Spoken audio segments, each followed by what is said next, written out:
Davos diary 2022 में आप सभी का स्वागत है। मैं यहाँ पर वर्ल्ड इकोनॉमिक फोरम में अलग अलग स्टेट के रिप्रेजेंटेटिव से बात कर रही हूँ, बट इस वक्त हम चलते हैं one of the most dynamic states of our country, जो डावोस में पहली बार नहीं बहुत सालों से आ रहे हैं। मेरे साथ इस वक्त मिस्टर KTR राव यहाँ पर जुड़ रहे हैं, who is the industries and IT minister eight Telangana. Thank you very much KTR for sparing time and speaking to us. Thank you, Swati, for having us. Yes, so Davos आप कई साल से आ रहे हैं, इस बार सबसे अलग क्या लग रहा है डावोस में? इस बार पहली बात तो यह है कि समर में और दूसरी बात यह है कि पार्टिसिपेशन इस बार थोड़ा कम है, बट इसका मतलब ये नहीं कि as in the global participation. The global participation, but India की पार्टिसिपेशन जो है 25 से 30% ज़्यादा है। तो उस हिसाब से अगर आप देखेंगे तो 6 राज्य आज यहाँ पे पेविलियन लगाया अपना, और फिर इंडिया पेविलियन अलग से हैं, और बहुत सारे इंडियन मिनिस्टर्स और इंडियन बिजनेसमैन यहाँ पे हैं। अच्छा लगता है देख के कि इंडिया का पार्टिसिपेशन बढ़ रहा है और इंडिया का जो रोल है दुनिया भी पहचान रही है, तो इस बात को लेकर खुशी होती है। But I think it would have been better कि अगर नॉर्मल जो पार्टिसिपेशन होता तो और भी अच्छा होता। I think we are coming out of Covid, तो वो एक वजह हो सकती है of subdued participation, but anyway Jan is not too far. So but let's talk about Telangana, और जिस तरह से आपने स्टेट में प्रोग्रेस देखी है, इन्वेस्टमेंट्स अट्रैक्ट किए हैं, टेल अस इस बार किस तरीके का रिस्पांस रहा, what all companies are you talking to, किस तरीके के MOUs और बातचीत हुई? स्वाति, पहली बात तो यह है कि जब कोई इन्वेस्टर इंडिया की तरफ देखता है, हमारा सबसे अहम responsibility as a minister for industry and IT for my state is to make sure that my state is position right on top of anybody's list. Absolutely. तो उस मामले में मैं I present the strengths of my state. जैसे अगर आप देखेंगे दुनिया का 1/3 वैक्सीन हमारे राज्य में बनता है। We are the global vaccine capital. In fact, 33% of vaccines produced in the globe come from Hyderabad. 9 billion doses are produced. So that is one thing I repeat to all of my investors who are interested in life sciences. दूसरी बात यह है कि manufacturing की अगर बात होती है तो 200 से ज़्यादा US FDA approved unit manufacturing facilities दुनिया में कोई एक प्रोविंस नहीं है, वो हिंदुस्तान में तेलंगाना में है।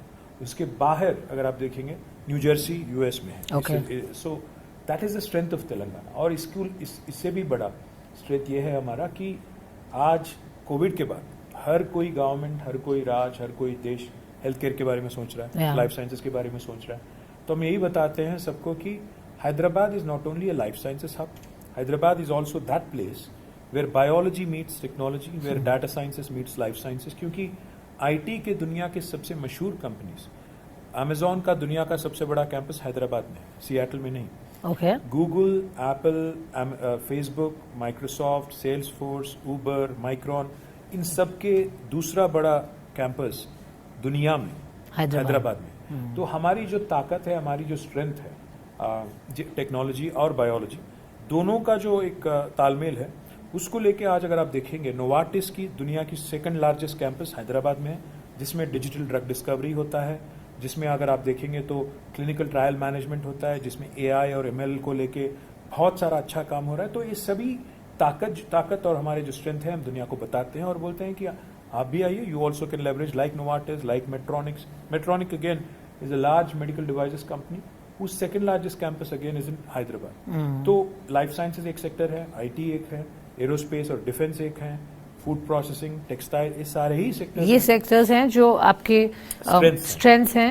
एंड जो अभी तक पिछले 4 दिन में हमारे जितने भी MOUs हुए हैं, जितने भी निवेश के बारे में अपॉर्चुनिटीज हमने where we signed MOUs and intent has been expressed, I think more than I think 3,000 crores already. But see, what is important for us to remember back in India is कोई भी sales decision, कोई भी investment decision एक meeting में नहीं होता। It's a continuous relationship. Sales cycle is something that you have to follow through till the end. So it can't be a knee-jerk ad hoc reaction.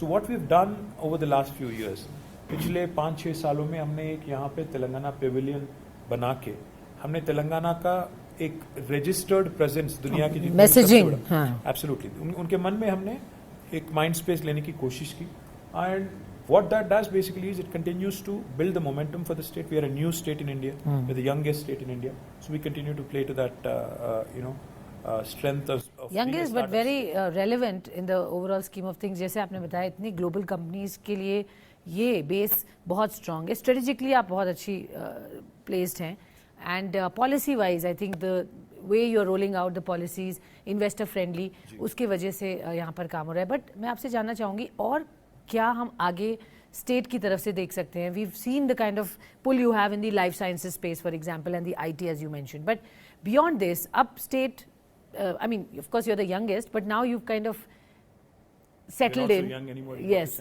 I mean you've settled in, and now कैसे position करेंगे, कैसे आगे growth prospects बढ़ाएंगे? What is it that is next on your mind?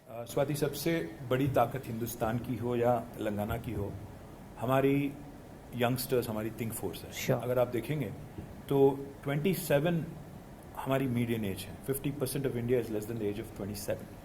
65% of India is less than the age of 35. So what that does is basically it gives you a large think force for the planet to come out with solutions for the rest of the world. ये सबसे बड़ी हमारी ताकत है. एक समय ये था कि पॉपुलेशन हमारे लिए सबसे बड़ा बेन था, आज वो बून बन गया. तो इसीलिए हम क्या कहते हैं कि जितना स्किल्ड वर्कफोर्स अभी हिंदुस्तान में हम बना सकते हैं एज ए स्टेट, हमारे यहाँ तेलंगाना में एक इंस्टीट्यूट है task, Telangana academy for skills and knowledge. उसको लेके हम जो हमारे 14 थ्रस्ट एरियाज हैं, उस एरियाज में हम लोग ट्रेनिंग देते हैं.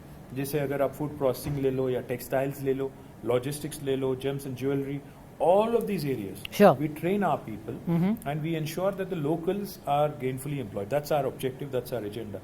So when an institution, where an investor comes to us, we tell them, listen, not only will you find great policies and great fiscal support and great ease of doing business, you'll also find talent. And I think talent एक सबसे बड़ी अहम चीज़ है और इस वक्त उसकी सबसे ज़्यादा ज़रूरत है. Absolutely. As we go along. See, the world is getting older, India is getting younger, and I think we have to play to our strengths. We have to ensure that all of our youngsters, in fact, identify this as a huge opportunity, because आज अगर आप दुनिया में देखेंगे, जब एक हिंदुस्तानी Microsoft चला सकता है, अडोबी चला सकता है, IBM चला सकता है, गूगल चला सकता है, क्यों हम लोग इंडिया में, why are we not coming out with our own inventions and why are we not coming out with our own companies? इसलिए हमने ये भी किया कि हिंदुस्तान का नहीं, दुनिया का सबसे बड़ा इंक्यूबेटर हैदराबाद में हमने टी हब के नाम पे लगाया. Innovation is something that we encourage big time. Women entrepreneurship को एनकरेज करने के लिए हिंदुस्तान का एक लौता विमेन एंटरप्रेन्योरशिप हब जो है हमारे ही यहाँ है. साथ ही साथ हमने एग्री हब भी चालू किया. 57 अलग अलग किस्म के हमने हब हमारे हैदराबाद में हमने चालू किया.